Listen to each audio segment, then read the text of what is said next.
Welcome to FMSP Online Revision. This session is for OCR FP2 and the topic we're going to be looking at is differentiation. So we'll take a look at the specifications first of all, and then we'll work through a couple of exam questions to try and help you to get as many marks as possible.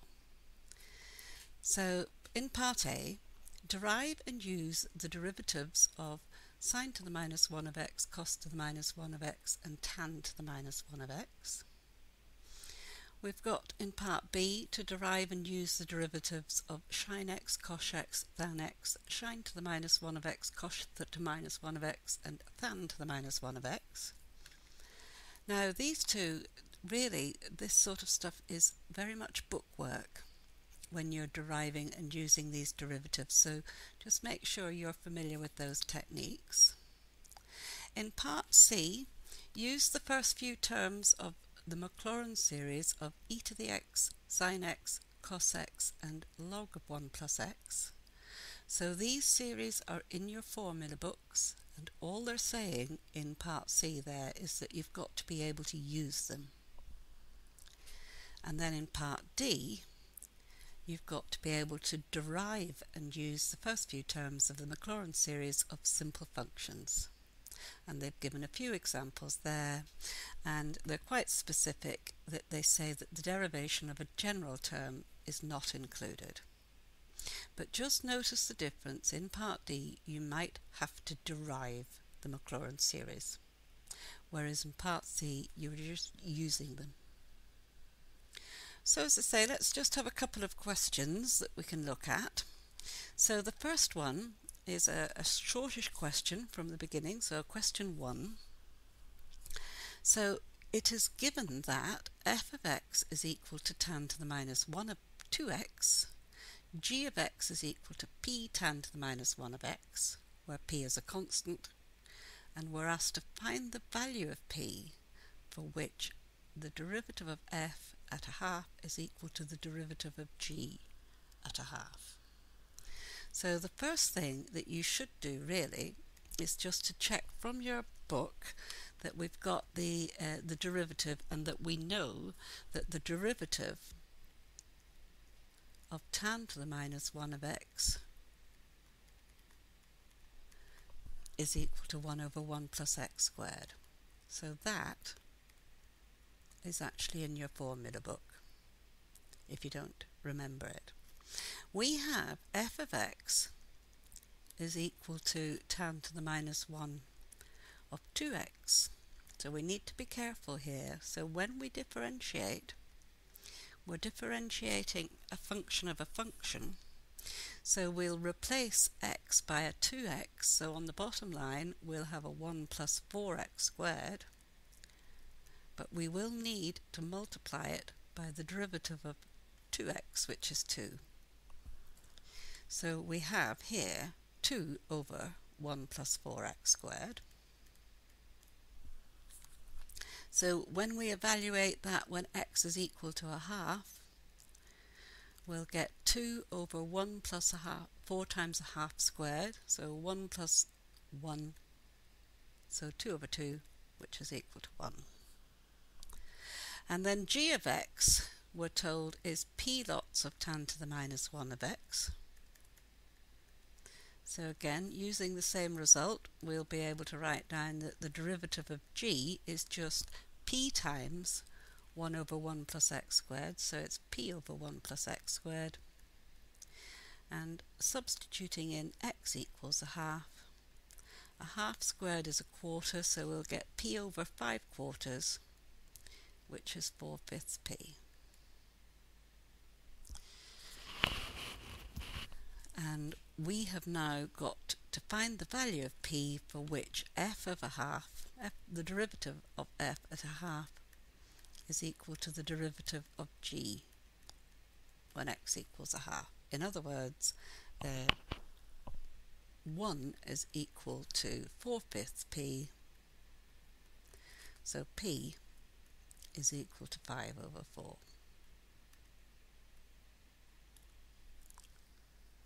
So 4 marks for the question.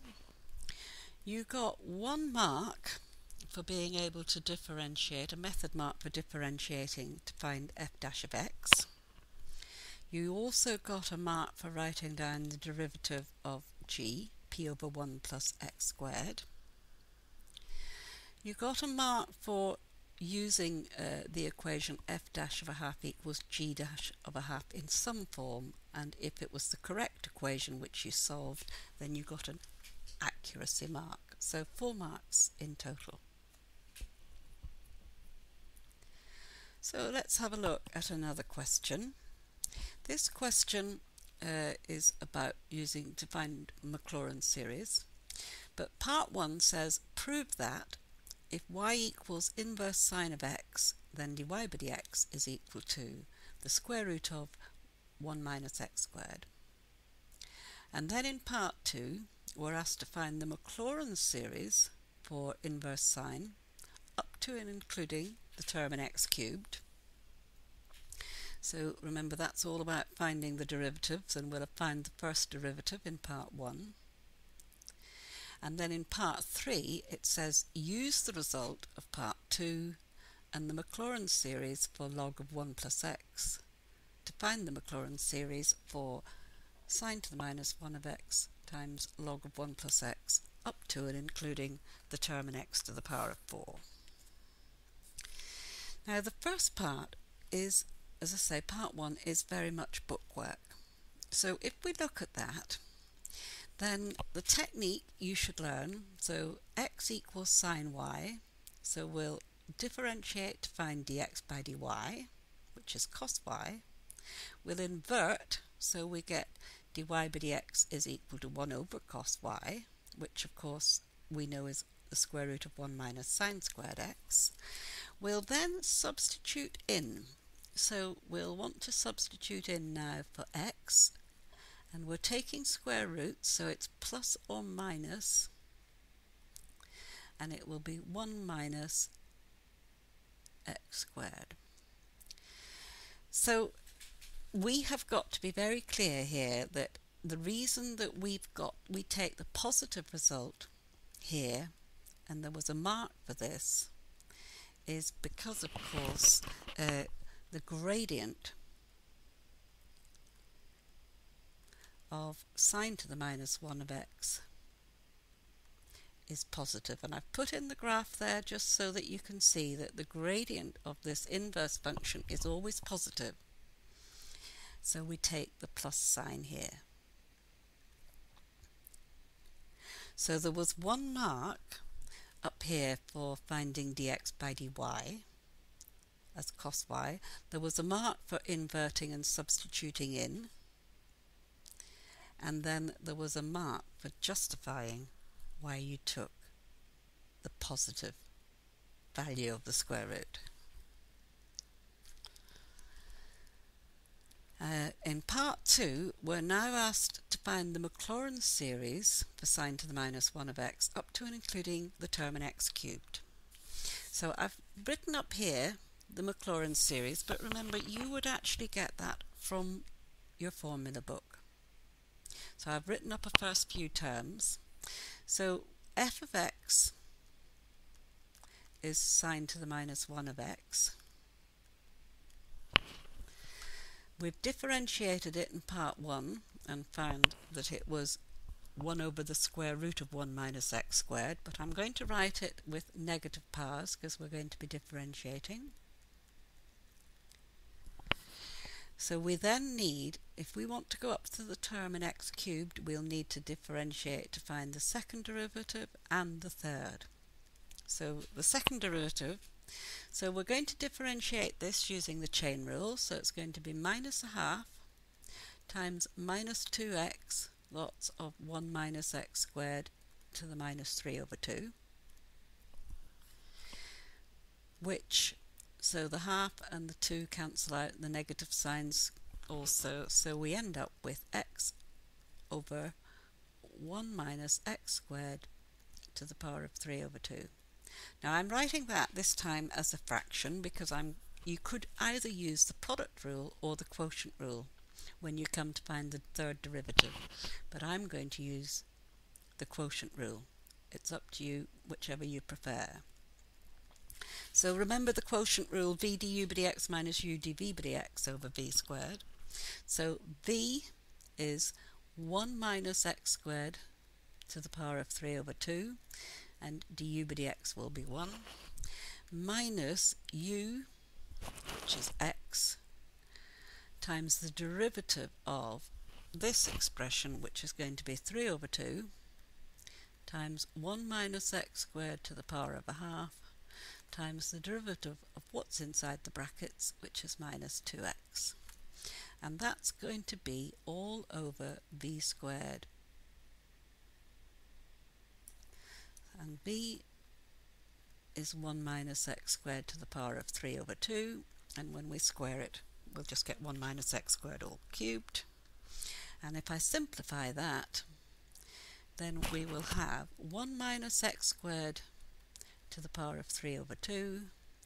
We'll have a plus sign now, and we'll have plus the 2, and that 2 goes out. We're going to have a 3 on the top line and an x squared, and it'll be 1 minus x squared to the power of a half. And again, that's all over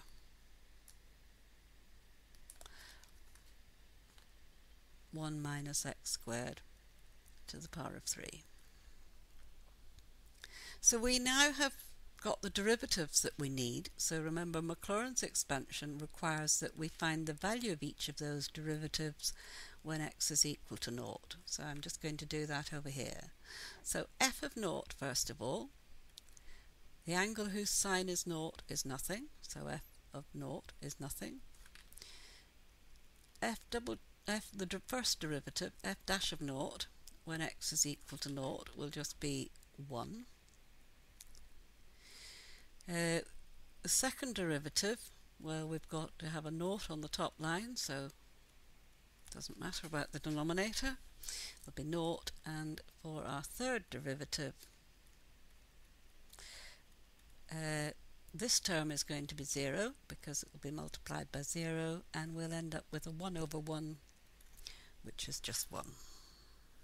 So substituting in to our expression, our series, Maclaurin's series, we will now have f of x is equal to f of 0, which is nothing, x times f dash of 0, which will be x times 1. The second derivative is 0, so there's no x squared term, but the third derivative is 1, so there will be 1 lot of x cubed over factorial 3. Not going any further than that, and of course factorial 3 is 6. So that's a cubed there, and we don't need any more terms.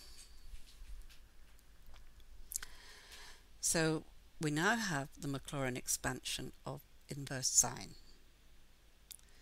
So looking at part 3, we're asked to use the part 2, and we'll use the formula book for finding log of 1 plus x, and that should enable us now to write down this series that we're asked for. So sine to the minus 1 of x times log of 1 plus x. I'm going to put a little approximate sign there because we're only taking a few of these terms. So we'll have the x plus the x cubed over 6 that we got in part 1, and then we'll take the first few terms of log of 1 plus x, so we'll need the x term, we'll need the x squared over 2 term, and we'll need the x cubed over 3 term. We won't need any others because of course all of these terms are going to be multiplied by x. So multiplying by x now, I'm going to get, so I'll take each of these terms and multiply it by x, so I'll get x squared minus x cubed over 2 plus x to the 4th over 3. And then I'm going to multiply each of those terms by x cubed over 6. But on the basis that we've only got to go up to the x to the fourth term, I'll actually only need the first one. So I'll have x to the fourth over 6, and I won't need any of those. So all we need to do now is just to simplify that. So we bring those two terms involving x to the power of 4 together. So we have 2 6 and 1 6, which is 3 6, which is a half. And we have our answer. Now, in terms of marks for these two bits, questions, in this particular question, you got a mark here for evaluating the f of 0 and f dash of 0, so just one mark here. You got a method and an accuracy mark for finding the second derivative, and a mark for the third derivative, and then an accuracy mark for substituting all that in. So 5 marks in total. And then in part 3, you got a mark for writing this down and getting this from your formula book. You also got then a mark for multiplying it out and an accuracy mark for ending up with the right series.